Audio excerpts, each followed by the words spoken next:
ભગવાન રામ અને સીતા એમાં એક વખત સીતાને તરસ લાગી તે સીતા ભગવાન રામને કહે છે, હે ભગવાન રામ, મને તરસ લાગી છે, મારા હાથુ તમે ક્યાંથી પાણી ગોતતા હો, મારે પાણી પીવું.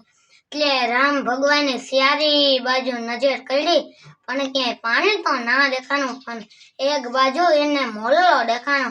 તે મોલ્લો ભગવાન રામને કહે છે, હા ભગવાન રામ, તમે મારા પીછાની વાહે વાહે હાલો, હું પીછા ખેલતો જાઉં, એમાં વાહે વાહે આવો.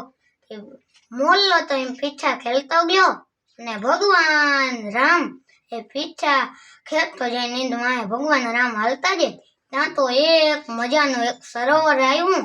એ સરોવર મજામાં પાણી કેવું હતું, ભગવાન રામે સીતાને દીધું તે પાણી પી લીધું. બસ ભગવાન રામ જોવે છે ત્યાં મોલ્લાનું મૃત્યુ પામી ગયું હોય, કેમ કે ભગવાન રામ ની વાહે મોલ્લો પીછા ખેરતો જતો તો એવા હાથું મોરનો પીછા મધે થઈ ગયા, એવા હાથું મોરનું મૃત્યુ પામી ગયું હોય છે.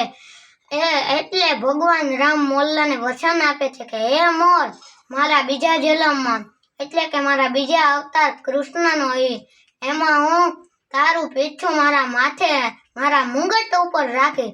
એટલે જ કહેવાય છે ભગવાન શ્રી કૃષ્ણના મુંગટ ઉપર મોરનું પીછું હોય છે. રામ ભગવાને મોરલાને વચન આપેલું હતું કે હું મારા બીજા જન્મમાં મારા મુંગટ ઉપર તારું પીછું રાખે, અને મોરલાને બીજા જન્મમાં ભેગો ને ભેગો રાખે છે.